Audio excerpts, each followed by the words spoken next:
दिल्ली का ये shallow fog और स्मोग आखिर बला क्या है? दिल्ली एनसीआर में ये खतरनाक क्यों है? हालात कैसे इससे बदल रहे हैं? इन तमाम चीजों के बारे में बात करेंगे। दिल्ली एनसीआर में इन दोनों सुबह सुबह आसमान में एक अजीब सी धुंध और हल्का धुआं छाया हुआ दिखाई देता है, जिससे कई बार आंखों में जलन भी होती है। इसे शैलो फॉग और स्मोग कहा जा रहा है, जो अब शहर के लोगों के लिए सांस लेना भी मुश्किल बना रहा है। लेकिन आखिर ये शैलो फॉग और या फिर कहूं कि स्मॉग होता क्या है, और क्यों अचानक दिल्ली एनसीआर की हवा इतनी जहरीली हो गई कि सांस लेना तो छोड़िए, वो आंखों में भी जलन कर रही है? क्या ये वाकई में इतनी खतरनाक है कि इंसान की लाइफ स्पैन को भी कम कर सकती है? भाई, शैलो फॉग और स्मॉग दो तरह की धुंध है, लेकिन इनका वजह और असर अलग अलग होता है। शैलो फॉग जमीन के पास बनने वाली हल्की धुंध है, जो कि ठंडी रात में नमी से बनती है और सुबह सूरज निकलने पर जल्दी खत्म हो जाती है। ऐसा थोड़ा धुंधला दिखाई देता है, पर ज्यादा परेशानी नहीं होती।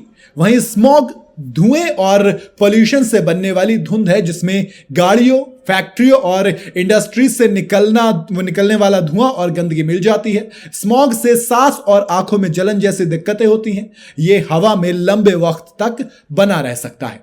दिल्ली एनसीआर इस वक्त घने स्मॉग और हल्के कोहरे का सामना कर रहा है, जिससे कि AQI यानी कि एयर क्वालिटी इंडेक्स 400 से भी ऊपर पहुंच गया है।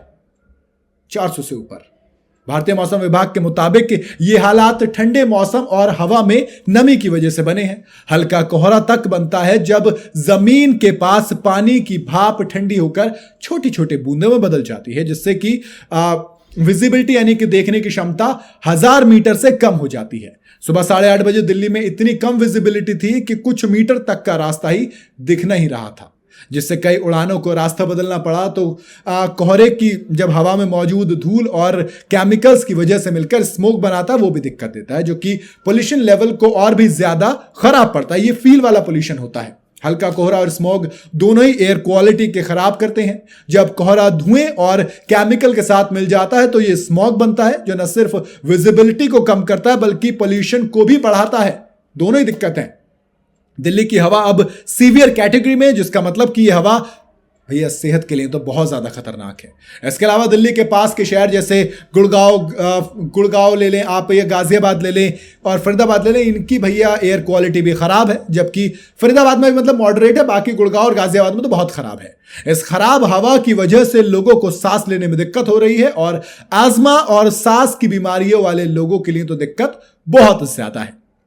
अब दिल्ली एनसीआर में इन हालात को देखते हुए ग्रेडेड रिस्पांस एक्शन प्लान यानी कि GRAP लागू कर दिया गया है। इसके मुताबिक सड़कों की सफाई, धूल को कम करना और बाकी कई सारे कदम उठाए जा रहे हैं, ताकि हवा की क्वालिटी को थोड़ा बेहतर बनाया जा सके। लोगों को अपनी सेहत का ध्यान रखते हुए बाहर निकलते वक्त मास्क पहनने और जितना हो सके कम बाहर निकलने की सलाह दी जा रही है।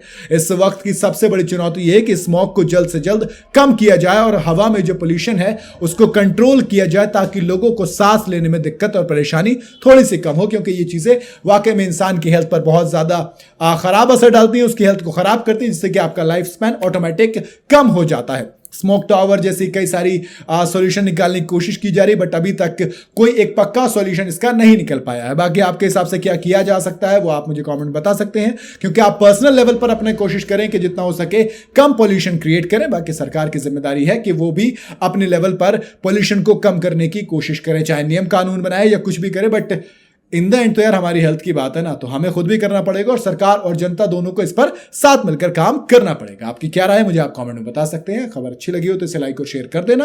बाकी चैनल को फॉलो और सब्सक्राइब जरूर कर लेना अगर मन करे तो।